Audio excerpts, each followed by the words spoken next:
रीवा जिले के अनेक अतिथि शिक्षक सोमवार को एकत्रित होकर कलेक्ट्रेट कार्यालय पहुंचे और अपनी समस्याओं को लेकर प्रशासन को ज्ञापन सौंपा है। उन्होंने बताया कि नई शिक्षा नीति के तहत अब सभी शिक्षकों, चाहे वे स्थायी हो या फिर अतिथि, के लिए उपस्थिति दर्ज करना अनिवार्य कर दिया गया है। इस नियम के चलते अतिथि शिक्षकों को कई तरह की समस्याओं का सामना करना पड़ रहा है। अतिथि शिक्षकों ने प्रशासनिक अधिकारियों को बताया कि स्कूलों में संसाधनों की कमी, तकनीकी दिक्कतें और समय की पाबंदियां उनके लिए उपस्थिति दर्ज करने की प्रक्रिया को चुनौतीपूर्ण बना रही हैं। उन्होंने आग्रह किया कि उनकी परिस्थितियों को समझते हुए कोई व्यवहारिक समाधान निकाला जाए। इस दौरान शिक्षकों ने यह भी कहा कि वे शिक्षा व्यवस्था का अहम हिस्सा हैं और छात्रों के भविष्य को संवारने में दिन रात मेहनत करते हैं।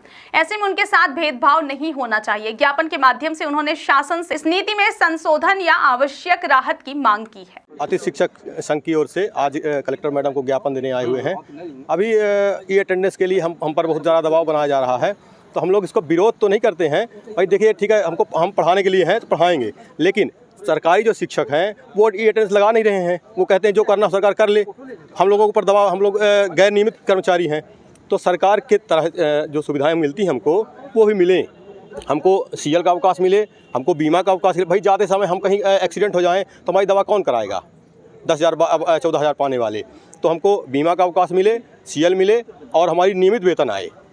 और एक और शिकायत है, बहुत से प्राचार्यों ने इस बार पद होते हुए भी अपडेट नहीं कराया, तो सरकार उन पर संज्ञान ले, उन पर भी कार्रवाई करे।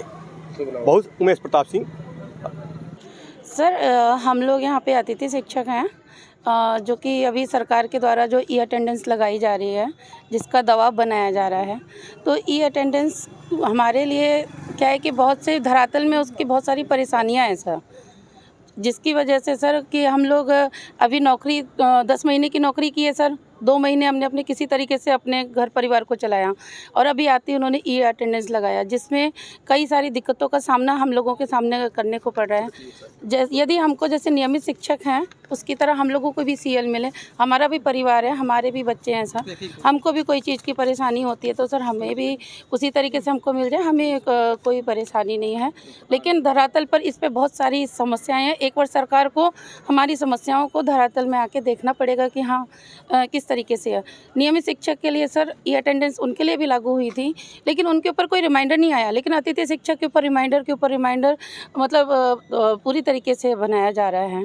जिस अतिथि शिक्षक के पास में सर 10,000 रुपये पेमेंट मिलता है वर्ग 3 वालों को, और उनके पास खाने के लिए पैसा नहीं है, बच्चों को फ़ीस कैसे दें? अभी हम लोगों ने एडमिशन कराए बच्चों के, उनकी फ़ीस नहीं जमा कर पा रहे। तो बताइए, इस हालत में हम उसकी ऑनलाइन एंड्रॉयड फ़ोन कैसे लेंगे? हमारी भी समस्याएं हैं सर, और बहुत सारे लोग हैं जहाँ पे अभी बिजली नहीं है, पानी नहीं है। लोग बाग नदी में बहरा में होते हुए इंसान पढ़ाने के लिए इतनी दूर जा रहा है, घर के बगल में नहीं है।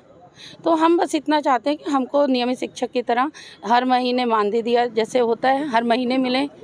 और दूसरी बात ये सर कि हमको भी रेगुलर टीचर की तरह सीएल और मातृ अवकाश, प्रसव छुट्टी जितना है सब मिले।